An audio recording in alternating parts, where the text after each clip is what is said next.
आपके दादाजी जो बोलते होंगे वो आज हम नहीं कर सकते वो काम, या वो दूसरी तरह से करेंगे। तो आज जो मैं यहाँ का पॉलिटिकल राजनीतिक परिप्रेक्ष्य में देखता हूँ, यहाँ पे जो मैंने देखा है कि उत्तराखंड का क्यों ये बुरा हाल है।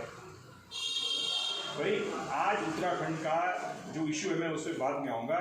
बुरा हाल इसलिए है कि हम लोगों ने जो है देश काल और परिस्थिति के अनुसार राजनीति नहीं की है, राजनीति में राजनीति ही की है, फिर राजनीति के ऊपर राजनीति, राजनीति के ऊपर राजनीति, राजनीति के ऊपर राजनीति, सब एक भड्डू में जो है वहाँ पे उबल रहे हैं, कुछ नहीं हो रहा है। तो आज एक ऐसे दल की यहाँ जरूरत है जो एक तो राष्ट्रीय परिप्रेक्ष्य में देखे, वो एक तरफ है, दूसरा है हमारे जो अस्मिता है, जो हमारी जो क्षेत्रीयता है उसके अनुसार करें। तो अगर क्षेत्रीय संगठन में जैसे आपने देखा यहाँ पे उत्तराखंड क्रांति दल है, परिवर्तन पार्टी, कौन कौन सी पार्टी बन गई है, आप पार्टी आ गई है, हर एक आदमी का मकसद हो गया है पावर कैप्चर करना। कैसे हम पावर कैप्चर करें और फिर जो है लूट खसूट, यहाँ तो लूट खसूट अभी चल रही है। मैं तो कभी पॉलिटिक्स में ना मेरा कोई ध्यान था ना दूसरा, लेकिन यहाँ की मैंने जब रिटायर होके आया हूँ, जब कृषि विज्ञान योजना में मैं देखता था सारा पैसा गायब ही हो रहा है, मैं इधर उधर जाता था एक एनजीओ को, मैं अभी भी एक एनजीओ की तरह काम करता हूँ, तो मैंने देखा कि तब तो कुछ करना चाहिए। तो मैं ये देख रहा हूँ कि आज के परिप्रेक्ष्य में अगर उत्तराखंड रक्षा मोर्चा का मेरे को नेतृत्व करना है, तो मैं इसको एक सोशियो सामाजिक और सांस्कृतिक ऑर्गेनाइजेशन को साथ लेकर के इसकी विचारधारा के साथ चलूँगा। सबसे पहले चरित्र निर्माण है, सबसे पहले हमको चरित्र निर्माण करना पड़ेगा अपने लोगों का। एक बहन परसों यहाँ पे कह रही थी कि भाई वहाँ पे लफ्ज याद हो रहा है, तो हम लोग क्या सिखा रहे हैं लोगों को। सबसे पहले कर्मठता तब आती है जब सांस्कृतिक उन्नति होती है और सामाजिक विश्वास जागता है कि मैं कुछ कर सकता हूँ। ये हमारे अंदर अभी है ही नहीं। हर आदमी जो है सोचता है कि कुछ ना कुछ मिल जाए मेरे को भी। तो ऐसा दल अगर ये बनना चाहे तो ये दल होना चाहिए जो सांस्कृतिक और सामाजिक परिप्रेक्ष्य को पूर्ण करते हुए फिर राजनीति में दखल दे। और आज जो है अगर रक्षा मोर्चा को करना है तो इसी बिंदु को आगे लेकर के चलना पड़ेगा। और दूसरी बात जो मैं कहना चाहूँगा, हमको मातृशक्ति को, यहाँ की महिलाएं जिस दिन जाग जाएंगी वो हमारा उत्तराखंड के सारे नेता जो अभी रोटी सेक रहे हैं सारे बर्बाद हो जाएंगे। ये दो चीजें इस रक्षा मोर्चा की सफलता के लिए आगे बहुत आवश्यक है। लेकिन वो आएंगी कैसे? हमारे पास धन नहीं है, और हर चीज धन से नहीं होती है, जागृति करानी है लोगों में। जैसे वो नोटियाल जी कह रहे थे, हम लोगों में जागृति करते हैं, अपने सांस्कृतिक और सामाजिक रूट को हम अपने पहचाने। क्या है हमारे रूट में? हमारे गांव में जो मोची होता था, मैं भी उसको बोलता था दादाजी, जब हम छोटे थे मेरे पिताजी बोलते थे जिसको सेवा लगा। क्यों? हमारे यहाँ एक सामंजस्य है। तो उसी तरफ हमको वापस जाते हुए पहले हमारे समाज में क्या अभी बुराई आ गई हैं, क्यों लोग यहाँ जगह जगह जा करके जमीन वहाँ ले रहे हैं, अरे भाई आपका रेवन्यू डिपार्टमेंट क्या कर रहा है, कैसे लोग जा रहे हैं, कौन कैसे मजाक बन रही है, कैसे लोग लग जिया पे फंस रहे हैं। ये मुझे कहने का कोई इसमें शक नहीं है कि हम बोलते रहे देवभूमि है उत्तराखंड, देवभूमि है उत्तराखंड। अरे उत्तराखंड तो राक्षस भूमि बन रही है धीरे धीरे। राक्षस दो टाइप के होते हैं, एक जो पैसे खा के राक्षस बन रहे हैं, उसमें कुछ हमारे आदमी भी है, और जो बाहर से आ रहे हैं वो लूट खसूट मची हुई है। तो इस उत्तराखंड रक्षा मोर्चा का उद्देश्य यह होना चाहिए, सांस्कृतिक और सामाजिक उत्थान को करते हुए राजनीति के उद्देश्य के तरफ हम जाएंगे। हमको कोई, और एक बात अब देखिए देश का परिप्रेक्ष्य, आज आप देश में देखते हैं कोई एक एक्ट बनाए सीए, भाई भारतीय में जो हिंदुओं को जो हुई है दिक्कत, उसको आप यहाँ उनको यहाँ वो देंगे, सिटीजनशिप देंगे, सारे उसमें हल्ला मच रहा है। अरे भाई उनको उठा करके डंडे मार के हटाओ, देश का संविधान लागू करो।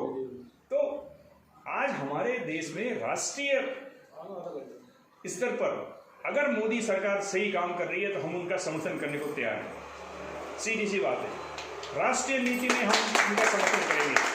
लेकिन हम ये जानते हैं कि यहाँ के इनके नेता जो है इन्होंने उत्तराखंड को फेल कर दिया है, इसलिए उत्तराखंड रक्षा मोर्चा आगे आकर के लोगों को जागृत करके एक ऐसी पॉलिटिकल संरचना करना चाहता है जहाँ पर कि सबके हमारे परिवारों के जो है कलेक्टर अच्छे बनेंगे। जब अच्छा चरित्र होगा, ईमानदारी सामने आएगी, तब जा करके हम अच्छे राजनेता भी पैदा करेंगे। नहीं तो राजनेता क्या है, आजकल तो कोई भी आदमी राजनेता बन जाता है, कुछ अपने ठेकेदारी करो और राजनेता बन जाओ।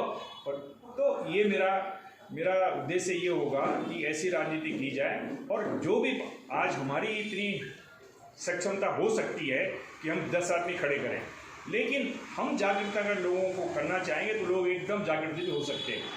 तो हम उस पार्टी को सहयोग करेंगे। सबसे बड़ी जो पहले मेरे को यहाँ पे दिक्कत है, हमारा जो है सांस्कृतिक जो हमारी पृष्ठभूमि है कि भाई अब अपना भीतर देखा, हम क्या था क्या वही हूँ, ठीक है ना। पहले तो हमारा ये है, तो उसके लिए हम क्या कहेंगे भाई, सबसे पहले हमारे यहाँ जो कल में अखबार में पढ़ा था, शायद आप लोग कोई उसमें गए नहीं, भू कानून के विषय में कोई अखबार में आया था, लोगों ने धरना वरना दिया है, सब किया है। तो भू कानून यहाँ का जो है, उस नागरिक को जो 1950 में पहाड़ों में रहा हो वही जमीन खरीद सकता है, या 2001 में जब उत्तराखंड बना वही ज़मीन खरीद सकता है। ये होना चाहिए। बाहर से जो लोग आकर के वहाँ कोई मजार बना रहे हैं, कोई कुछ कर रहा है, सरकार पूरी तरह अक्षम हो गई है। एक तो हमारा ये होना चाहिए। और सबसे बड़ी देखिए, लोग विकास की बात करते हैं, सबसे बड़ी बात तो देखिए यहाँ पे विकास तो बाद में आएगा। सबसे पहले तो आप अपनी अस्मिता को बचाने की कोशिश करो भाई। भू कानून है, अच्छा उससे भी बड़ी बात जो क्या होने वाली है, नेक्स्ट आप देखो संविधान में, भारत के संविधान में परिसीमन जो है जनसंख्या के आधार पे होता है। केवल जम्मू एंड कश्मीर में उन्होंने ज्योग्राफिक आधार पे कश्मीर को ज़्यादा सीटें दी है, ठीक है। अब उत्तराखंड में क्या है, जब ये स्टेट रिऑर्गेनाइजेशन ये हुआ था, उस समय मैंने उनके जो सांसद थे इन लोगों से बोला, मैं उसमें मिनिस्ट्री में था, कि यार आप कम से कम ये आप जो है केवल हरिद्वार का कुंभ क्षेत्र लो, बाकी मत लो, इधर हरिद्वार का कुंभ क्षेत्र लो, वही हमारा था पहले। लोग यहाँ सहारनपुर तक को लाने की कोशिश में थे। तो हमको सबसे पहले तो ये हमको ये करना पड़ेगा कि हम अपने इसको इसमें परिसीमन, जो हमारा परिसीमन है वो ज्योग्राफिक बेसिस में भी होना चाहिए। ये आज के डेट में आपका विकास कोई प्रॉब्लम नहीं है, यहाँ लोग बाग अच्छे पढ़े लिखे, कुछ ना कुछ हो ही जाता है।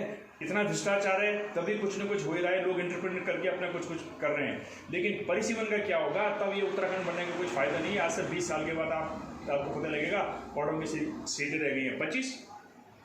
अरे ये मैं सही बता रहा हूँ, ये आपके होने वाले हैं 1 2, फिर आपके ये जो आपका प्लान है, प्लान रट के कोई प्लान थोड़ी दूर होने वाला है।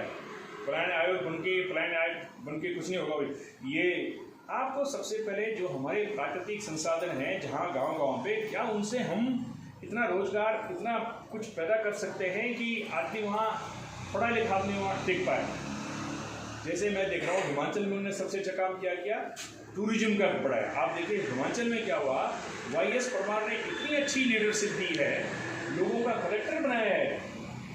वो लोग कम झूठ बोलते हैं आपस में, हम आपस में खूब झूठ बोलते हैं। वो लोग जो है इतने डिवाइडेड नहीं जितने हम लोग हो गए। तो जैसे वहाँ उन्होंने क्या है, स्वरोजगार के साधन जो है हिमाचल में अच्छे बने, उन्होंने डिसेंट्रलाइज टूरिज्म किया है। तो ये जैसे क्या संसाधन है, और जो नहीं हो सकता है, जो आदमी बाहर पढ़ना चाहे उसको पढ़ाओ। और अभी क्या पहाड़ों में क्या है, ज्योग्राफिकली इतना अनस्टेबल हो गया है। मैं 98 में जब रुद्रप्रयाग में बाढ़ आई थी, तो मैं गवर्नमेंट ऑफ इंडिया की टीम लेके आया था। तो मैंने यहाँ कमिश्नर के साथ बैठ के बातें की थी। हम लोगों ने क्या देखा, हमने उनसे ये कहा था कि भाई ये 32 गाँव को यहाँ से आप शिफ्ट कर दो जो केदारनाथ वैली में थे। और वही आप सच नहीं मानोगे, मेरे पास अभी तक उसका अपने वो पेपर कटिंग पड़ी अमर उजाला के जागरण की, वही गांव 2013 में सारे डूब गए। सो प्लानिंग प्रोसेस ठीक होनी चाहिए। जब प्लानिंग ठीक होगी, संसाधनों के ऊपर आप जो है ब्लॉक लेवल में कुछ करोगे, पूरा बनाओगे, उसके बाद से तब रोजगार की संभावना बढ़ेगी।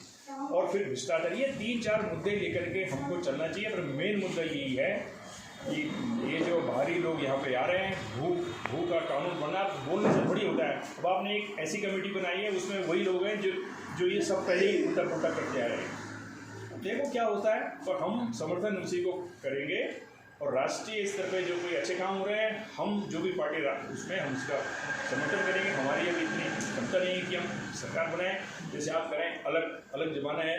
तो आप जैसे आदमियों को ही आगे भाई आप आदमी एज नहीं है वो, तो आप दिमाग आपका बड़ा यंग है तो मैं यही कहूँगा कि अब हमको आगे बढ़ना है, लोगों को जोड़ना है।